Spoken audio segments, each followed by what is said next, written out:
Баршаңызға қайырлы күн достар, сіздермен бірге Кәмшат арнама қош келдіңіздер. Бүгін сіздермен творожно-яблочный печеньки жасаудың рецептімен бөлісетін боламын.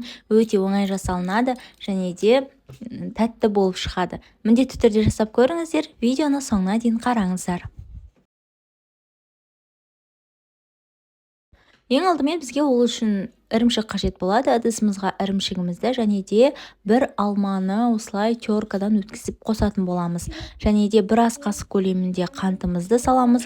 Қаласаңыз сәл қантын көбірек етіп жасасаңыздар болады. Және жақсылап араластырып аламыз.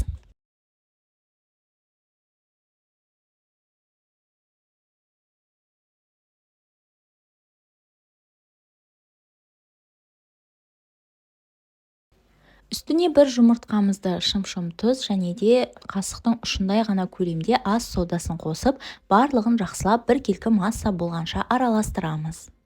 Қазақша контентті қолдап, YouTube арнамның дамуына үлесіңізді қоса кетіңіз. Подписаться батырмасын басып, қоңыраушаны басып қойыңыз. Менің видеоларым сол кезде жоғалтып алмайтын боласыз. Және де ең соңынан 3 ас қасық көлемінде ұнымызды салып, барлығын жақсылап араластырамыз.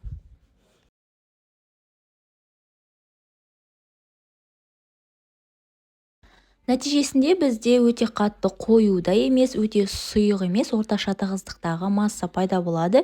Енді осы массамызды тақтайымызға ұнымызды салып, бір ас қасық көлемінде салып, бетіне ұн сеуіп және де мен стаканның көмегімен дөңгелетіп шықтым.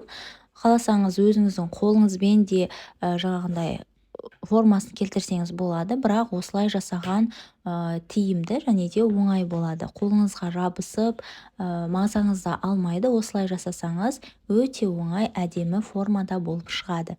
Дәл сырникте жасаған секілді осылай барлық печенькаларымызды жасап шығамыз.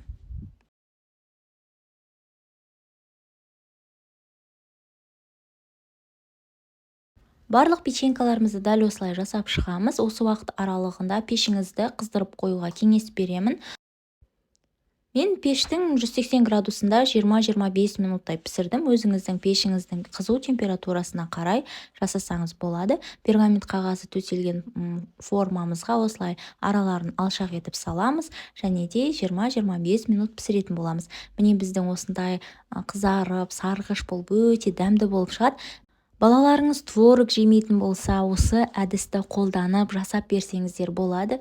Өте дәмді болып шығады. Міндетті түрде жасап көріңіздер. Арасын, ортасын бөлген кезде осындай болады.